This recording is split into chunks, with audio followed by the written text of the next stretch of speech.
Nepal's Ncell and its major shareholder Axiata Group have reportedly been ordered to pay capital gains tax amounting to 61 billion rupees or about 2.16 billion ringgit, excluding late fees and fines for the Ncell buyout deal. According to the Himalayan Times, this was the verdict of the apex court, putting an end to the years-long controversy over who should foot the tax bill following the sale of Ncell by Sweden-based TeliaSonera to Axiata. Nepal's tax authority was quoted as saying that the two firms may have to pay around 66 billion rupees or 2.34 billion ringgit if late fees are factored in. Ncell has already paid tax installments totaling 21 billion rupees or 745 million ringgit. However, a representative of the large taxpayer office told the paper that it will still ask the telco giants to deposit the entire 66 billion rupee sum and will deduct the 21 billion rupees only after Ncell and Axiata file a formal application demanding a reduction in the tax bill.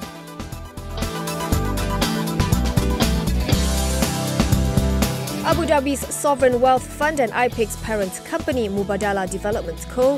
has bought a stake in New York's Parkland hotel from the US authorities for some $140 million or 572 million ringgit.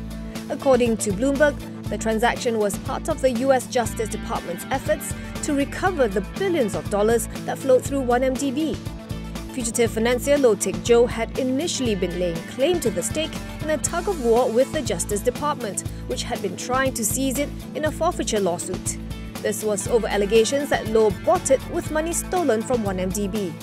Low dropped his claims to the property in November. The interest was transferred to the US government the following month. New York real estate developer Witkoff Group and entities affiliated with Low bought the hotel in 2013 in a deal that valued the property at about $654 million or 2.74 billion ringgit. Shortly after the transaction, Low sold about a 45% interest to Mubadala for $135 million or 565 million ringgit.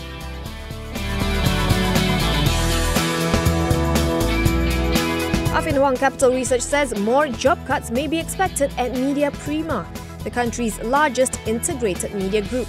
This is because the current staff count is still high, considering the group's increasingly shrinking operations. According to Affin Hwang, there are about 700 employees in MPB's TV segment and 1,300 in its publishing side. In a note today, the research house said it expects MPB's key traditional media divisions like TV and publishing to remain subdued, given the ongoing structural decline amid the increasing preference towards online reading and a lackluster advertising expenditure market.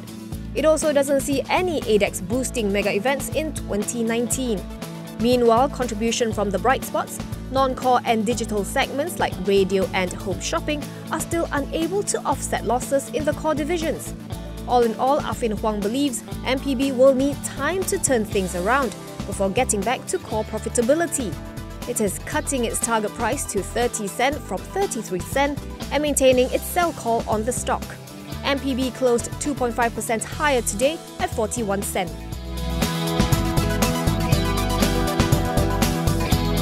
The government's plan to ban Android TV boxes would be a positive catalyst to the lackluster media sector, especially for Astro Malaysia Holdings.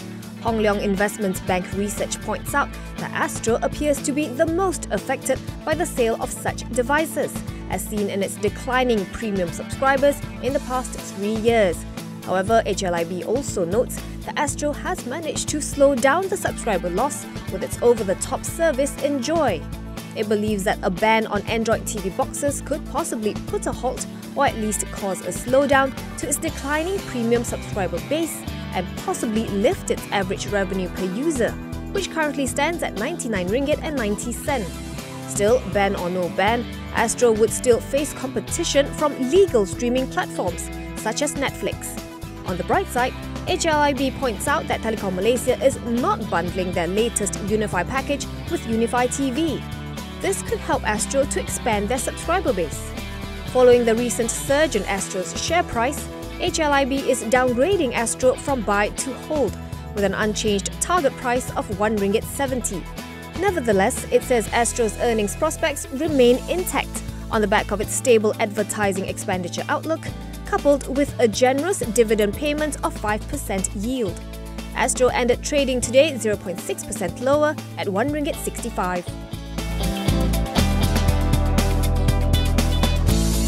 Putrajaya has collected over RM202.7 million via the Tabung Harappan Malaysia Fund. Finance Minister Lim Guan Eng says the monies will go towards the repayment of federal debt. MOF is currently in the process of closing the account, which will then be audited by the Auditor General's Department. The government had extended the collection period for another 2 weeks to January 14th, after gathering feedback from the Malaysian public.